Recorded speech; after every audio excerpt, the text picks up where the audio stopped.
A gente trabalhou um tema aqui que era quando o Estado fica omisso. Trabalhamos algumas áreas de conhecimento para falar sobre a omissão do Estado. E o ensino médio é um serviço público. A educação é um serviço público. Lembra qual é a área de conhecimento que tem quando o serviço público é muito ruim, quando o Estado faz o mínimo possível, o básico de tudo? Qual? É o neoliberalismo, exatamente. O neoliberalismo é quando o Estado sucateia tanto uma função, um serviço público. Imagina só, hoje as nossas escolas, elas são, nas escolas públicas, estou falando, tá? As nossas escolas são sucateadas, são zoadaças. Por que é tão zoado? Porque o Estado ele faz o mínimo possível, faz o básico. Se você quiser uma educação melhor, o que tem que fazer? Tu vai ter que contratar uma escola particular. O nome dessa ideologia de fazer o básico, fazer o mínimo, é chamado Estado mínimo. Alguém usou essa parada de Estado mínimo na redação? Sobre papel e função do Estado? Sobre omissão do Estado. Alguém falou sobre omissão do Estado? Isso, lindo. Usaram qual área do conhecimento, então, para falar sobre omissão do Estado? Zygmunt Bauman, não. Alguém usou outra coisa além do Bauman? A pessoa usa o Bauman, tá agarrada no Bauman. Fala aí. Falou da terceira revolução, não é omissão do Estado, né? Mas o que tem a ver a terceira revolução industrial com o bagulho do ensino médio? Se eu tiver um ensino médio ruim, o que vai acontecer? Eu não consigo preparar o cidadão para o mercado de trabalho. Então ele não consegue competir. E se não consegue competir, ele não se encaixa na terceira revolução industrial, revolução técnico-científica. Cara, é outra área do conhecimento, dá para falar sobre a omissão de Estado, que, além desse... O John Locke. O John Locke, ele não fala sobre direito à educação, mas ele fala sobre direito. Aí você deixa quieto lá. E aí você pode dizer que John Locke, ele disserta que nós confiamos o quê mesmo? Nós confiamos nossa confiança ao Estado e, em troca, o Estado deve garantir direitos às pessoas. Aí, direitos fica aí para o avaliador saber que direitos são esses. Beleza? Fala. Exato, não era educação. Esse era o X da questão ali. A questão era falar sobre se existisse papel social e se ele estava sendo cumprido. Perfeito. Então, esse que é o bagulho difícil. Todos esses argumentos, a gente acaba caindo que o Estado não oferece educação. Exatamente. Então, na verdade, não existe, a gente até agora não trabalhamos uma área de conhecimento específica do ensino médio, não tem ainda. Mas qual era o bizu que eu queria que você percebesse e pegasse? Não era para falar de educação especificamente, eu tinha que sempre dar um jeito de falar educação barra ensino médio. Educação barra últimos anos da educação básica, é esse bizu. Se você conseguiu falar de ensino médio, a palavra ensino médio, em todos os parágrafos, tá tranquilo. Eu vi que umas pessoas ali falaram de ensino médio na introdução e depois esqueceram. É isso que eu queria que você avaliasse. Se você falou de ensino médio na introdução e depois esqueceu, aí tu vai perder ponto competência 2, que é de compreensão do tema. Beleza? O tema não é fácil, eu sei que o tema é complicado. Na verdade, não existe tema fácil, todo tema é foda, todo tema é difícil. Então, eu preciso que você, daqui a pouco, no final da aula, quando você sair, a Amanda vai entregar a redação que vocês fizeram, já está corrigida, está toda lá delimitada. Ah, você lembra que no simulado era para você fazer alguns comandos específicos, fazer retomada, usar verbo regular.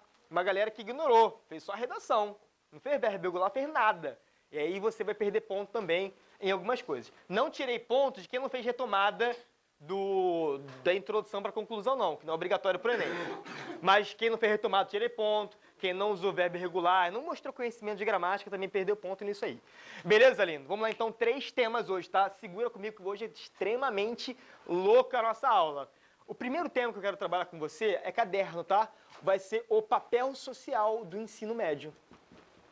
O papel social do ensino médio. Vamos começar por ele. Depois eu vou falar sobre o tema da doação de órgãos e, por último, sobre o tema da mobilidade urbana. O papel social do ensino médio no Brasil contemporâneo.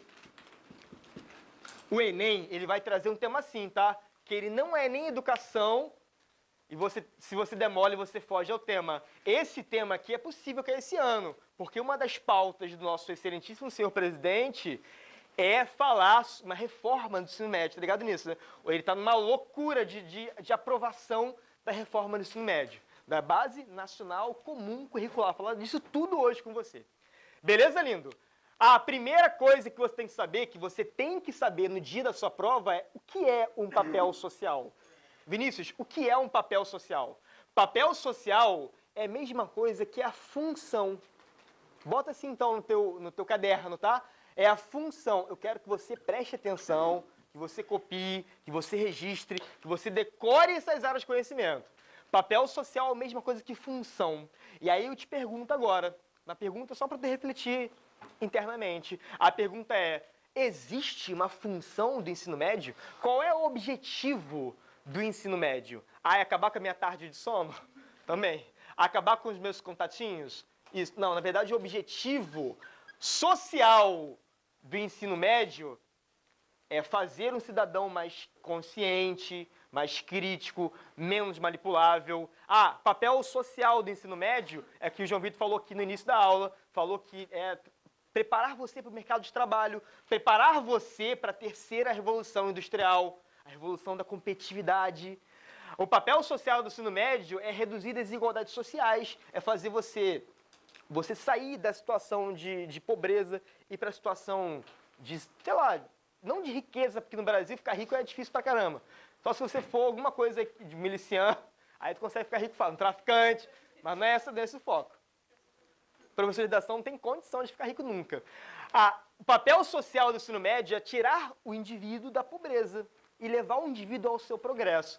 Aí eu te faço uma pergunta, o ensino médio tem cumprido o seu papel social ou tem alguma falha? Existem Quem que ainda está no terceiro ano no ensino médio? Olha que bonito, uma, duas. Duas pessoas só? 2 pessoas no ensino médio. E só dormindo. Quando você lembrar de ensino médio, lembra dos problemas, não da sua escola, porque a gente fala de ensino médio aqui majoritariamente público. Esse tem problema. Aí, maneiro que lá na outra turma, teve uma menina que falou assim, meu ensino médio tem muito problema, o ar não funciona. A cantina não vende os salgados que eu quero, que é salgados veganos. Não vende, são uma grave mazela.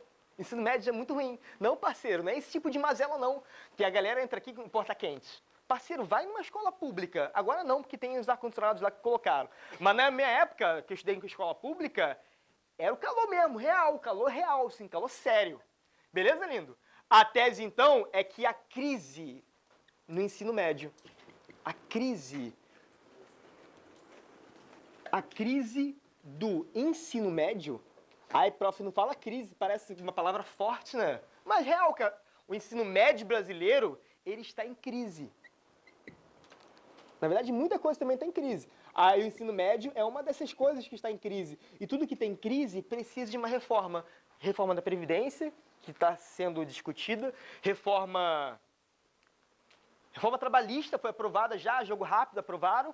E se está em crise, tem que ter uma reforma do ensino médio. A crise do ensino médio, aí eu te faço uma pergunta. O que tem a ver crise do ensino médio com o papel social dele? Peraí, qual é a relação entre crise e papel social? A crise do ensino médio dá lugar? Não. Motiva o papel social? Não. A crise do ensino médio impede. O quê? Impede a efetivação do papel social. Efetivação. A crise do ensino médio impede a efetivação do seu papel social. Não sei se você teve essa dificuldade, mas eu tive. Palavra ensino médio é muito difícil de dar sinônimo. Então eu tenho um sinônimo só. Um sinônimo, parceiro, se contenta, é o que tem. O único sinônimo que eu tenho para ensino médio é últimos anos da educação básica. Aí alguém falou para mim assim, não posso usar ginásio? Eu falei, parceiro, tu vive em qual época? Década de 70, ginásio? Posso falar colegial? Tu mora em qual país? No high school? Não, parceiro. Colegial, não. Ginásio. Ginásio tá de sacanagem. Papel social do ensino médio, aliás, a crise do ensino médio impede a efetivação do seu papel social. A minha mãe fala ginásio. Ela acha que eu sou professor de redação para ginásio. Ele é top, eu sou da década de 70. Beleza, lindo? Aí eu vou te fazer aqui umas reflexões, tá? Não sei se tu fez essa reflexão no dia do simulado, mas eu queria que agora você fizesse essa reflexão. O ensino médio, ele trata as pessoas... O ensino médio brasileiro, ele trata as pessoas com igualdade.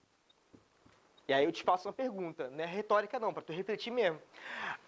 Tratar as pessoas com igualdade, isso é bom ou é ruim, na sua opinião? Na sua opinião, tratar as pessoas com igualdade significa o quê? Reduzir, eliminar as diferenças.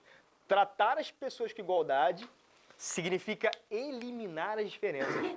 Ô, catarrinho. Eliminar as diferenças. Aí eu te faço uma reflexão, tá? Como que o ensino médio manifesta essa igualdade?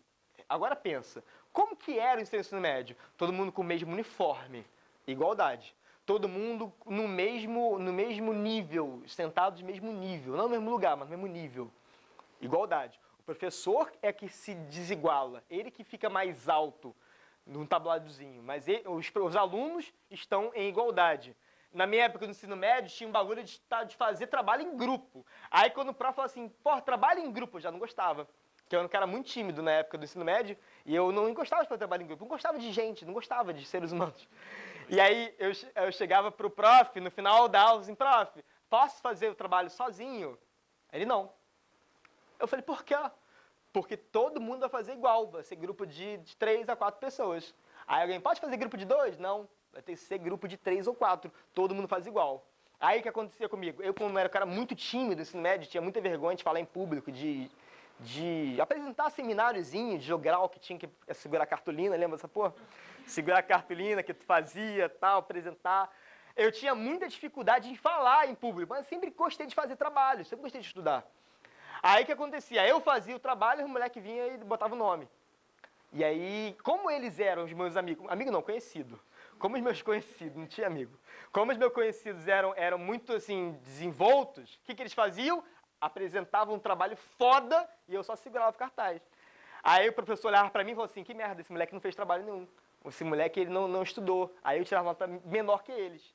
Ou seja, o ensino médio, ele não valorizou a minha timidez. Pelo contrário, para o ensino médio, todo mundo tem que ser igual.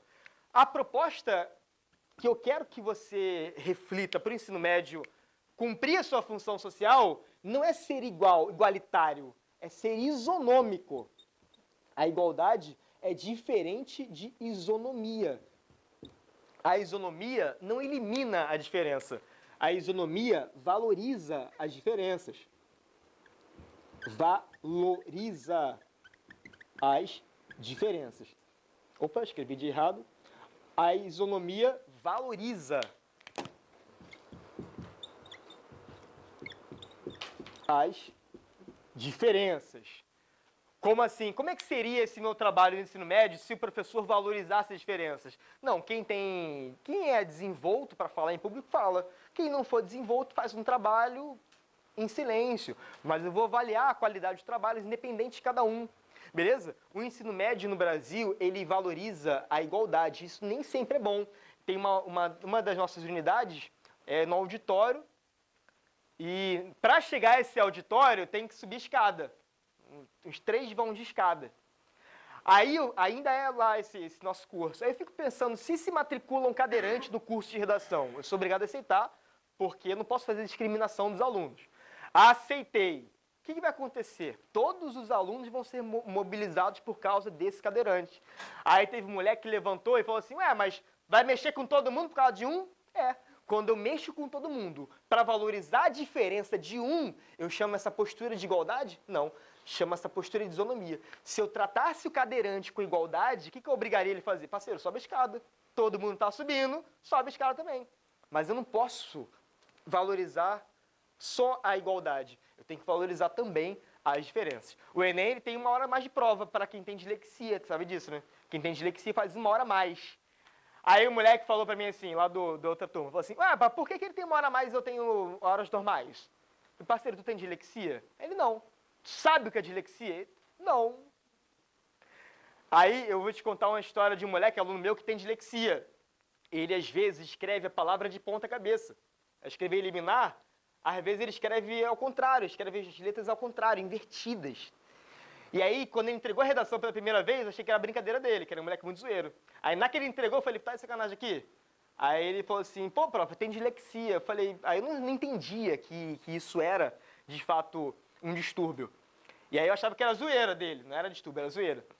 Aí entregou a segunda pra mim, e aí eu comecei a entender que ela valia ponto para o terceiro ano dele, para a prova. E aí eu falei que não vai zoar num bagulho que vale ponto. Aí comecei a ver, aí fui buscar o laudo dele, o laudo de dislexia. Tem umas características da escrita. E uma das características dele é que ele faz algumas palavras invertidas. E aí nesse laudo, quando ele manda pro Enem, na hora que faz a inscrição, o Enem avalia o laudo e deixa um monitor, um professor, fica só com o aluno. Lá no dia da prova, 1 hora a mais, para ver se o aluno, durante a sua produção, inverteu, manifestou aquilo que estava no laudo. Isso é valorizar as diferenças. Essa é a proposta para o ensino médio contemporâneo. Uma outra coisa que eu tenho lembrança nítida no ensino médio é que eu pegava assim, as matérias de matemática, sobretudo, aí eu olhava o prof e falava assim, nunca vou aplicar isso na minha vida. Aí eu olhava lá, fórmula de Bhaskara. Aí eu tentava decorar essa merda, falei, caraca, eu nunca vou usar este bagulho na minha vida. E aí eu tinha muita dificuldade com matemática, até hoje tem muita dificuldade, e aí eu perguntava, por que tem que estudar? A proposta de ensino médio para a reforma agora você vai escolher a área do conhecimento que mais tem afinidade. Então, no primeiro ano, aí vai ser complicado, no primeiro do ensino médio, tu já vai entrar no ensino médio sabendo se você vai ter ciências humanas, ou exatas, ou biológicas, ou linguagens. Tu vai escolher uma das áreas de conhecimento já no primeiro ano. Escolher errado tá fudido. Beleza, lindo? Vai até o final. Aí eu queria que você entendesse agora uma área de conhecimento. Agora pega o teu flashcard, tá bom? No primeira área de conhecimento, é para fundamentar esse argumento número 1. Vamos lá. Olha aí.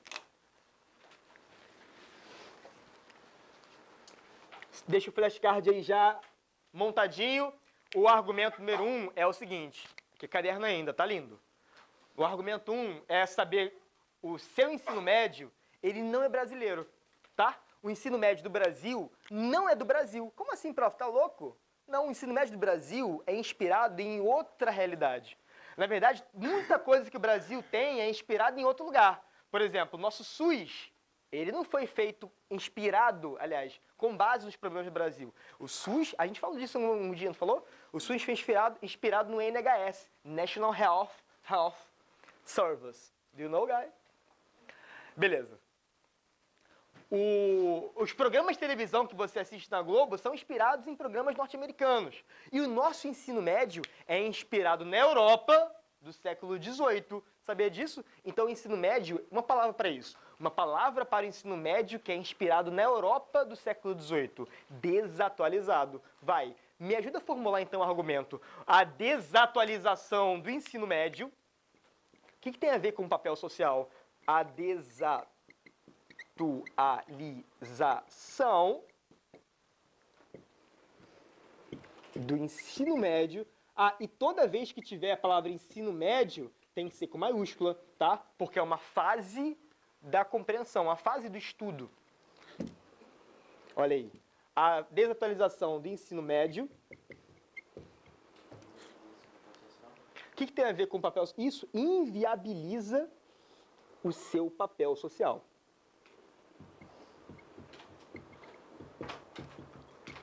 Para não repetir papel social que a gente já usou na tese, você vai dizer que a desatualização do ensino médio inviabiliza o seu objetivo, inviabiliza os seus objetivos sociais.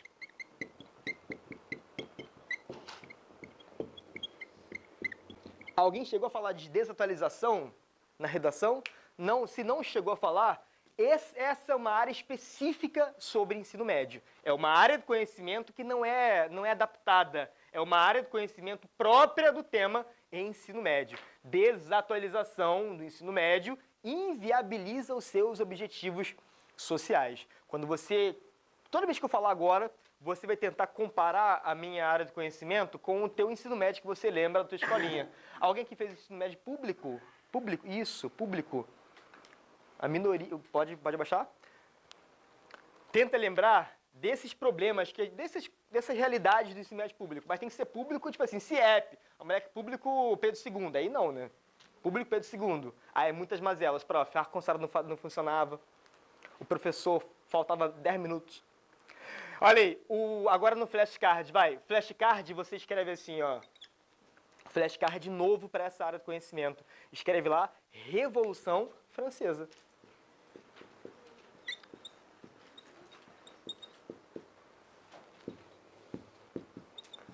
Faz um flashcard separado, cara, porque a gente tem trabalhado a Revolução Francesa de vários pontos de vista.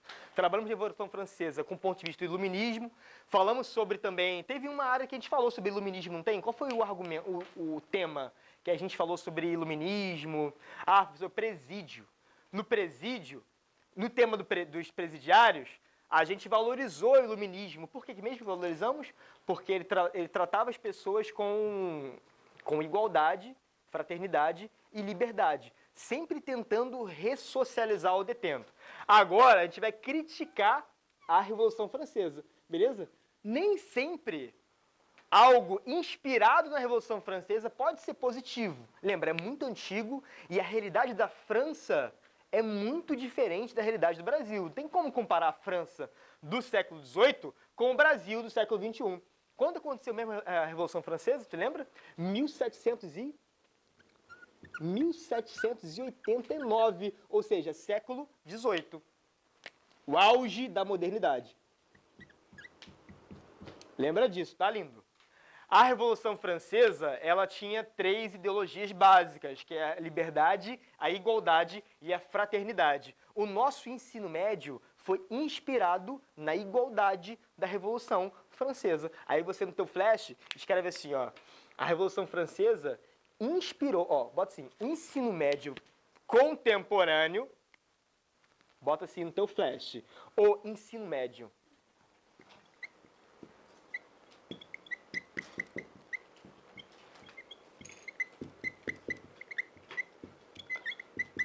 contemporâneo foi inspirado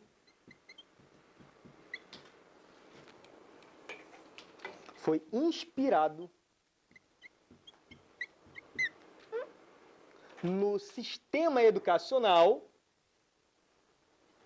criado a partir da Revolução Francesa.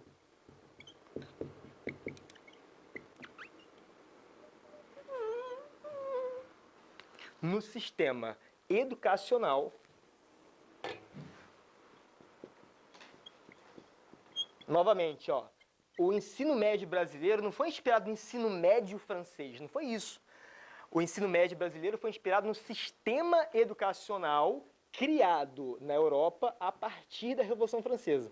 Criado a partir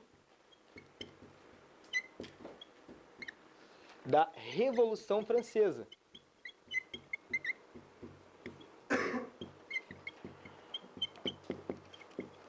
Beleza, lindo?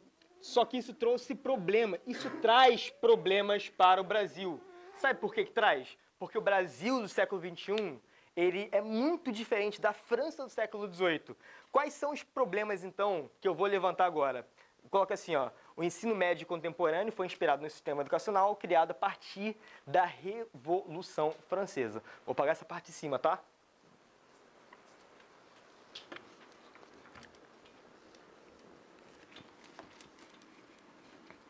Aí você vai dizer assim, ó, você vai dizer que a Revolução Francesa, ela impunha tratamento igualitário a todo custo. Bota assim, ó, a Revolução Francesa faz o seguinte, puxa uma setinha para baixo e a continuação vai ser aqui, ó. Compreendeu, né? Compreendeu? Sai aqui de baixo e continua ali. A Revolução Francesa, ela impunha, bota assim, impunha a igualdade a qualquer custo. A igualdade a qualquer custo, a todo custo. As pessoas tinham que ser tratadas de forma igual, independente da sua condição cognitiva, independente da sua criação social, da sua condição financeira, as pessoas eram tratadas igualmente a todo custo. Isso no Brasil não pode continuar assim, porque o Brasil ele tem muita diferença, o Brasil é heterogêneo. Então, qual é a nossa grande crítica? A igualdade a todo custo, ela pode ser nociva. Eu estou dizendo que tratar as pessoas com igualdade nem sempre é bom, nem sempre é positivo. Fico imaginando, cara, se matricula alguém no curso com síndrome de Down. Um aluno com síndrome de Down que vai fazer o Enem. O que eu tenho que fazer? Eu tenho que aceitar a pessoa com Down, porque é obrigatório por lei, é um ser humano, tem que ser aceito em qualquer lugar. Não posso cobrar mais em virtude de ter síndrome de Down. E eu tenho que disponibilizar um monitor, um professor que fique do lado dele, intermediando, vendo se ele está entendendo ou não a aula. Ou seja, colocar uma condição especial para a pessoa com síndrome de Down não é tratá-la com igualdade, é tratá-la com isonomia. Faz o seguinte, lá na isonomia que você escreveu em algum lugar, não sei onde, puxa uma setinha para cima aqui, ó, lá na parte da isonomia que você escreveu, escreve ali, ó, um cara que definiu isonomia, que se chama Aristóteles. Um cara que definiu que a isonomia se chama Aristóteles. E aí, você me lembra, diante de acabar essa discussão, você fala assim, fala a frase do Aristóteles. O Aristóteles teve uma frase que definiu o que é isonomia, que eu vou falar daqui a pouquinho para você. Beleza, lindo? E impunha igualdade a todo custo. E aí você vai colocar assim, ó, só que no Brasil tem um problema. Quais são as características das pessoas, não só no Brasil, mas no século XXI, na sociedade contemporânea?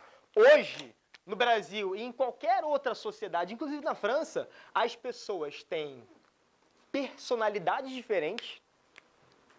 Bota assim, ó. As pessoas têm personalidades diferentes. Personalidades diferentes. Ou seja, nem todo mundo consegue ir à frente de uma sala apresentar um trabalho. E quem não consegue faz o quê? Ficar com zero? Não. Quem não consegue deveria ser valorizado na sua timidez.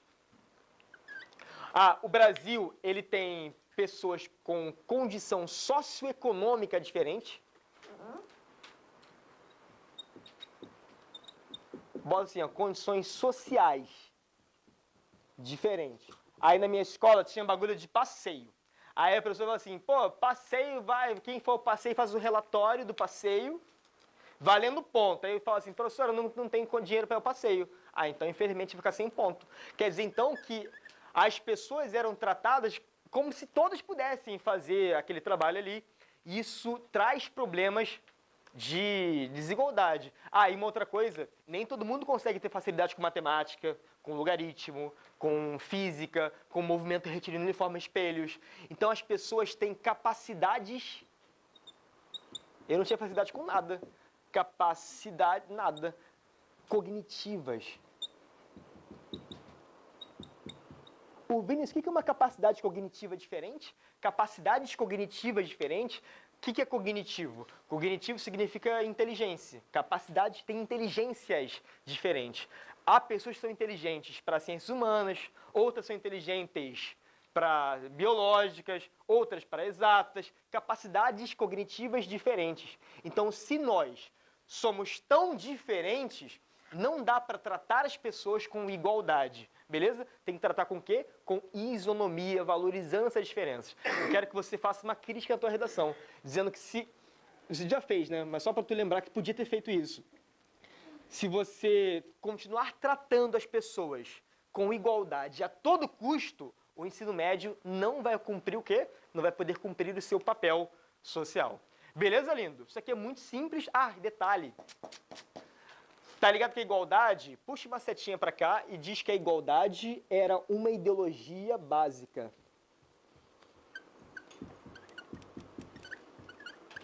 Uma ideologia básica do iluminismo e, consequentemente, ideologia básica da Revolução Francesa. É uma ideologia básica da Revolução Francesa e do iluminismo. Beleza? Junto da liberdade e junto da fraternidade. É uma ideologia básica do iluminismo.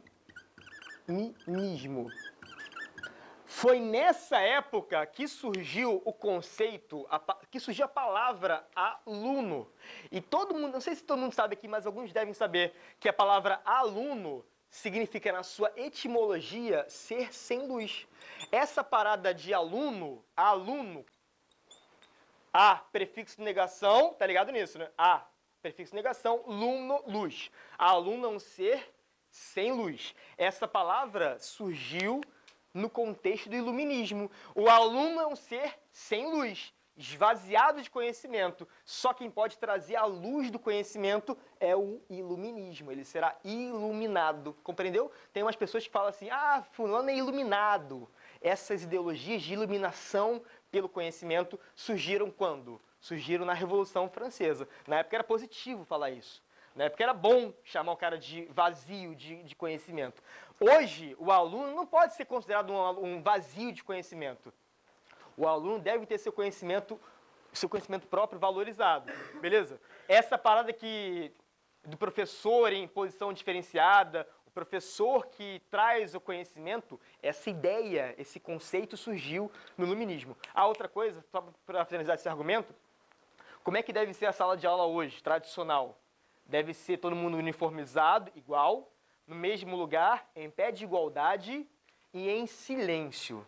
O que tem a ver silêncio com o iluminismo? Silêncio, o respeito com o iluminismo. Lembra que no iluminismo, a gente falou disso no tema do sistema prisional, tem muito a ver ensino médio com prisão, né? Falamos do sistema prisional, que só a disciplina era capaz de reintegrar o indivíduo. A mesma ideia se aplica para o ensino médio. Só a disciplina é capaz de trazer o aluno e fazer com que o aluno seja um ser iluminado. A palavra aluno, então, surgiu como ser sem luz. E hoje não se pode mais considerar um aluno um ser sem luz. Cada indivíduo tem um conhecimento próprio, uma bagagem que já leva. Isso não é valorizado pelo ensino médio. Beleza? Então, se cair no Enem esse tema do bagulho do ensino médio, primeira crítica a fazer vai ser o quê? A desatualização.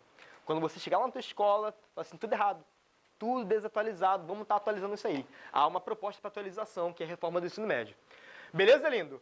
O argumento 2 que eu quero trabalhar contigo é o fato de eu não entender, quando eu era do ensino médio, não entendia por que eu tinha que aprender logaritmo. Não aprendi, mesmo assim. Por que eu tinha que aprender fórmula de Bhaskara? Por que eu tinha que aprender algumas coisas, sei lá, genética? Não entendia por quê. Mas sabe por que eu não entendia? Não é porque não tem relação, não. Algumas coisas têm relação muito clara. Tipo, movimento retilíneo uniforme, MRU, tem relação muito clara com o teu dia a dia. Agora, na época eu não sabia disso, porque os professores não falavam para mim o que aquilo ali tinha relação com a minha vida. Talvez, se tivesse mostrando ali a relação com o dia a dia, talvez fosse mais interessante. Mas a culpa não é só do professor, a culpa é do sistema, que é conteudista. E aí eu quero que você faça agora no teu caderno, tá? O argumento 2. O argumento 2 para esse tema vai ser que o ensino médio ele é descontextualizado. Cara, tu consegue perceber que você às vezes aprende uma teoria que você nunca vai aplicar na sua vida, no seu dia a dia, na sua faculdade, tu não vai aplicar. E é muito comum, a regra do ensino médio é que você aprenda bagulhos que você não vai aplicar no seu dia a dia. A regra é essa. A exceção é quando o professor mostra o que aquilo ali tem a ver com a sua vida. Até hoje não sei o que logaritmo tem. Aí um moleque hoje falou assim, pô, logaritmo tem tudo. Eu falei, tudo não. Tudo não tô vendo logaritmo em lugar nenhum. Cadê logaritmo? Aí ele falou que tem a ver com aferição de terremotos, de escala Richter, tem bagulho assim, não entendi nada. Mas ele falou que tem a ver, então deve ter. O argumento 2 vai ser que a descontextualização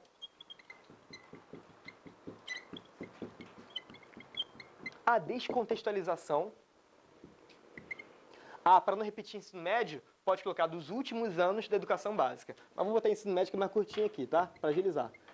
A descontextualização do ensino médio, eu vi na redação de alguém, de outra turma, falou assim, ensino medieval. Não, ensino medieval é outra coisa. Ensino medieval. Ensino mediano. Ginásio, para. A descontextualização do ensino médio fragiliza, que eu gosto dessa palavra, fragiliza o seu papel social. Beleza, lindo? Aí agora eu vou trazer um flashcard novo para você. Vai fazer um flashcard só para ele, tá bom? Um flashcard, o título do seu flash vai ser o nome de um livro. chamado quem? 50 tons de... Mentira. Vai ser aqui, ó. Ah, o nome do livro que eu quero que você escreva aí no teu flash, já com as aspas, para saber que livro tem que ter aspas, é Pedagogia do Oprimido. Pedagogia do Oprimido. Cara, prof, quem foi o cara que escreveu esse bagulho desse livro? Ah, foi o Zygmunt Bauman? Não. Foi o Paulo Freire. Quando é que foi escrito esse livro mesmo, prof? Esse livro foi escrito em 1968. Beleza? Momento conturbado no Brasil. O Brasil vivia censura e esse livro foi censurado. O pessoal da outra turma falou que o livro foi oprimido, entre sacanagem, foi oprimido pela ditadura. Porque Paulo Freire foi exilado nessa época e só depois que acabou a ditadura que o livro foi veiculado no Brasil.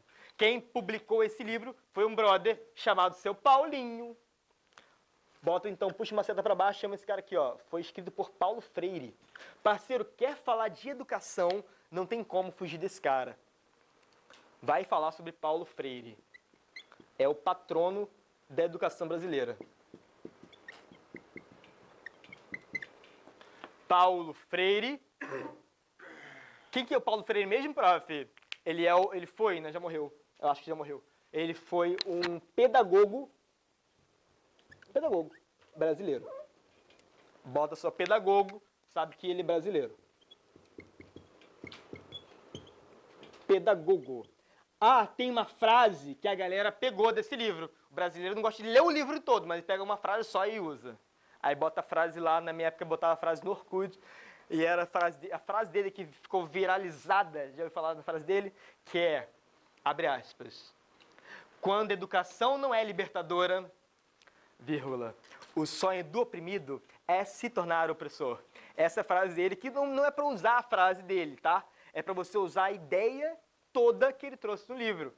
Essa frase do quando a educação não é libertadora, o sonho do oprimido é se tornar opressor, não sustenta a descontextualização, mas ele trouxe outras ideias. Moleque, o livro dele é extremamente complexo. Ele trouxe um problema. O problema que ele trouxe se chama academicismo. Puxa uma setinha para cá, faz uma estrelinha embaixo aqui e chama de academicismo. Academicismo, você vai olhar para essa palavra e vai dizer que é uma palavra ruim. Por que palavra ruim? Tem esse sufixo ismo, que é um sufixo de problema, de doença, de coisa ruim. Academicismo é um problema que foi denunciado por vários autores ao longo da história do mundo. Mas o que eu quero trabalhar hoje é o Paulo Freire, que tem tudo a ver com escola, e aí tu puxa da escola, tu puxa para o ensino médio, para não fugir do tema. Beleza, lindo? Vou apagar essa parte de cima aqui e continuar essa parte de baixo. Ele falou, Paulo Freire, no livro, várias coisas. E uma das coisas que ele falou foi justamente isso, que o que o aluno aprende no ensino médio, ele não leva para lugar nenhum. Não leva nem para a prova, às vezes. Ele não leva para a sua vida, para o seu dia a dia, para o seu cotidiano. Ele falou que o conhecimento que o aluno adquire, quando adquire, fica no ambiente da escola. Quando você aprende uma coisa que só fica na escola, que você não usa para nada, esse problema se chama o quê? Academicismo. Você consegue me dar exemplo de academicismo? Vários. Se você pensar aí em qualquer matéria, qualquer disciplina, você consegue perceber assuntos que só tem teoria, não tem aplicação prática no teu dia a dia em nada. Puxa uma setinha para baixo então assim, ó. Puxa uma setinha para baixo. E continua aqui. Beleza, lindo? Vai dizer o seguinte, academicismo consiste...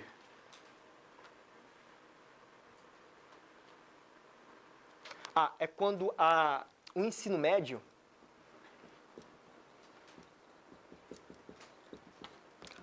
veicula conteúdos que são desvinculados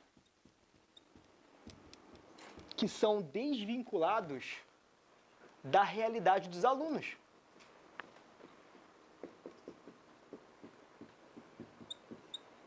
Beleza? o ensino médio veicula conteúdos que são desvinculados. O que é uma coisa desvinculada? Que não tem a ver, que não tem relação com o seu cotidiano.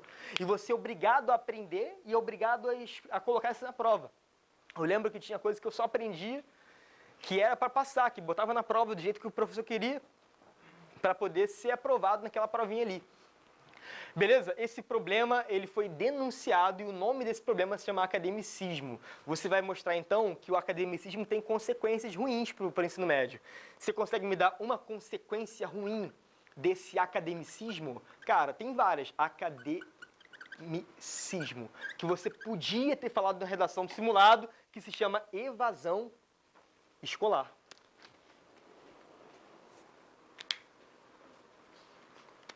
Evasão escolar. Quando o aluno abandona a escola. Ah, outra coisa, se o aluno não abandona a escola, pelo menos ele fica desinteressado.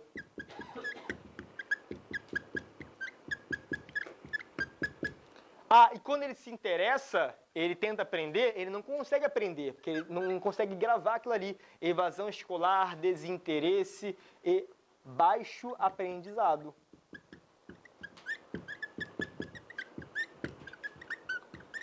Qual é a proposta, então? A proposta é selecionar temas e mostrar como que esses temas se aplicam no cotidiano do aluno.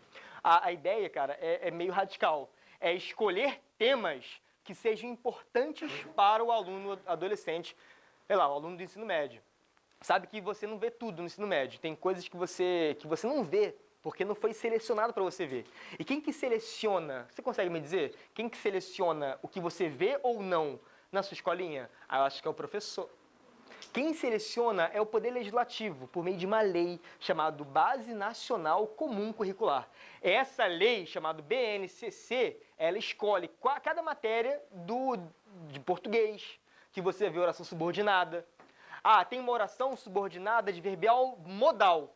Você não vê no ensino médio, vê em outro lugar, na faculdade, se você for. Quem escolhe o que você vê ou não é o Poder Legislativo, com a ajuda, é claro, do Ministério da Educação e do Presidente da República, dos professores que estão ali participando da Base Nacional Comum Curricular. Então, a proposta para esse argumento aqui seria selecionar assuntos que têm estrita relação com o aluno do ensino médio, que tem a ver com mobilidade, que tem a ver com, sei lá, contas simples que você faz. Eu quero botar piso na minha casa. Quero botar piso, aí para botar piso, como é que eu faço? Eu tiro a metragem quadrada e vou lá comprar o piso. Mas tem que descontar a coluna, descontar o tablado, aí desconta lá na sua continha. Essas paradas têm que aparecer no ensino médio, mostrar a contextualização. Beleza? Ok. Eu queria então fechar essa discussão contigo do tema do ensino médio. Além desses dois argumentos, tem outros para usar também, que é o da desigualdade social. O ensino médio, ele não desconstrói desigualdade, pelo contrário, ele reforça a desigualdade. E uma prova dessa desigualdade é esse curso. Esse curso de redação não deveria existir se o ensino médio fosse bom, se o ensino médio fosse satisfatório. Se o ensino médio cumprisse o seu papel social, você não precisaria de complementos, de sair da escola pública e ir para a escola particular, de sair da escola particular e vir para um curso específico para redação. Beleza, lindo? E isso promove, isso incentiva a desigualdade social. É claro que é uma estratégia de ideologia que isso aconteça, chamado de neoliberalismo. Beleza? Faz o seguinte comigo, então. Deixa eu pensar. Pega a redação que tem aí na sua mesa sobre o papel social do ensino médio. Vê se tu pegou aí.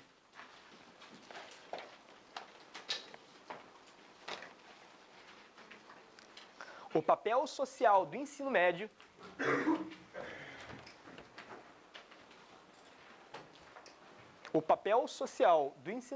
no Brasil contemporâneo. Teve que dar o pause já? Show de bola. Vamos manter assim, tá bom.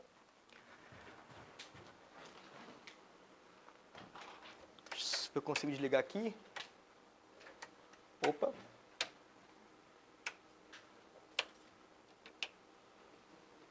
Beleza, lindo? Essa aqui foi uma redação que eu fiz que você poderia ter usado algumas coisas na redação do simulado da semana passada. Olha aí. Em 1988, ó, o título aqui, ó, efeito aliás, efetivo direito, foi mal. Em 1988, Ulisses Guimarães promulgou a Carta Magna, estabeleceu que a educação deve, ou deveria, ser um direito garantido a todos. Entretanto, as constantes falhas do atual ensino médio mostram que a promessa de Guimarães está distante de ser a realidade entre os alunos. Com efeito, para efetivar o papel social do ensino médio, há de se combater a desatualização e o seu academicismo. Em primeiro plano, o sistema educacional do Brasil é inspirado no formato europeu de 1789, baseado no iluminismo, cuja ideologia impunha aos alunos igualdade a todo custo, que inclusive era um dos princípios da Revolução Francesa, como a gente viu ali na Constituição. Ocorre que a heterogeneidade da população brasileira contemporânea torna impróprio o modelo do século XVIII, na medida em que não valoriza a diversidade cognitiva e socioeconômica dos estudantes do ensino médio, o que os prejudica e os distancia da educação ideal. Assim, o papel social dos últimos anos da educação básica, pega o teu marca-texto, sublinha aqui, ó, papel social dos últimos anos da educação básica, para não repetir o quê? Para não repetir ensino médio. Não se efetivará enquanto a escola mantiver a ideologia do século XVIII e o tratamento isonômico, valorização das diferenças, for negligenciado. Ah, faltou só falar a frase do Aristóteles, tu não me lembrou. A frase dele para a isonomia era tratar os iguais. Anota aí, perto da isonomia, em algum lugar no teu material. A isonomia para Aristóteles significa tratar os iguais, entre aspas, tá? É uma frase do cara. Tratar. Entendi? Tirar. Tratar, escrevi errado. Tratar os iguais. Tratar os iguais, tirar os iguais. Tira ele, vai, tira, foda-se. Tratar os iguais com igualdade. E os desiguais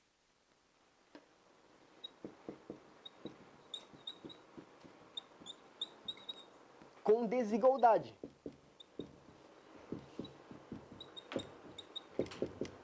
Vírgula, na medida das suas diferenças. Na medida das suas diferenças. Essa frase, num primeiro momento, não faz sentido nenhum. Mas você vai conseguir entender. Das suas diferenças. Diferenças. Quem falou essa frase foi o seu Ari. Aristóteles. O exemplo mais clássico que eu dei para você foi o aluno cadeirante. O aluno cadeirante, ele vai subir a escada? Não. Se eu obrigar o aluno cadeirante a subir a escada, o que eu estou fazendo? Tratando com igualdade. Só que eu não posso tratar um aluno cadeirante com igualdade, porque ele não é igual, ele tem características diferentes. Ah, então vou descer todo mundo para um local acessível ao cadeirante. O que eu fiz com ele? Tratei o cadeirante com desigualdade. Uma desigualdade boa, uma desigualdade positiva. Ah, aí alguém falou assim, então é para fazer redação para ele também? É para escrever a redação dele? Não, para. Eu tenho que tratar com desigualdade, mas não em excesso. Fazer redação para o cara, ele consegue fazer, se ele tiver movimento da parte superior. Agora, eu não vou fazer redação para ele, porque seria um excesso, porque eu preciso tratá-lo na medida da sua diferença.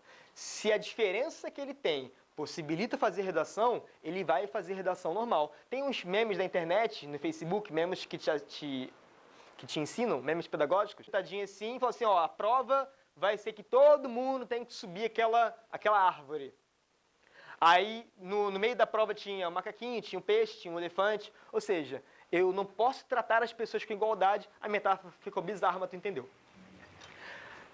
Aristóteles falou essa parada sobre isonomia, beleza? Continuei. De outra parte, o distanciamento entre teoria e prática é obstáculo para a formação dos educandos no ensino médio. Aqui eu não falei descontextualização, tá? Pega o teu marca-texto e elimina aqui, ó. Distanciamento entre teoria e prática. Coisas que você aprende na teoria nem sempre são aplicadas na prática. É obstáculo para a formação dos educandos do ensino médio. A esse respeito, em sua obra Pedagogia do Oprimido, Paulo Freire defende que a escola deve ter íntima relação com a realidade dos alunos, não ficar restrita ao universo teórico, problema conhecido como academicismo. Todavia, o ensino médio contemporâneo vai de encontro à ideologia de Freire. Não é a educação contemporânea, é o ensino médio para não fugir do tema. Haja vista a deficiência dos métodos desenvolvidos nas escolas, capazes de criar abismos. Olha que expressão forte, capazes de criar abismos entre a sala de aula e a sociedade. A palavra abismo é um pouco metafórica, tá? É um pouco criativa. Você pode usar uma vez em outra uma palavrinha dessa só para mostrar uma autoria no teu texto. Nesse sentido, o distanciamento denunciado pelo pedagogo acarreta não é acarreta em não, tá? É acarreta um. Uma galera escreve acarreta em um, não. É acarreta um dos mais graves problemas do ensino médio brasileiro. 2 pontos, a fragilidade do seu papel social. Impede, pois, que a educação cumpra de fato seu papel nos últimos anos do ensino básico.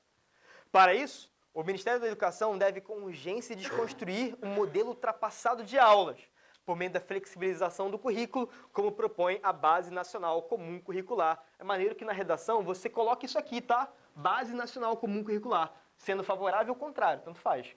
Por que é bom que você use BNCC?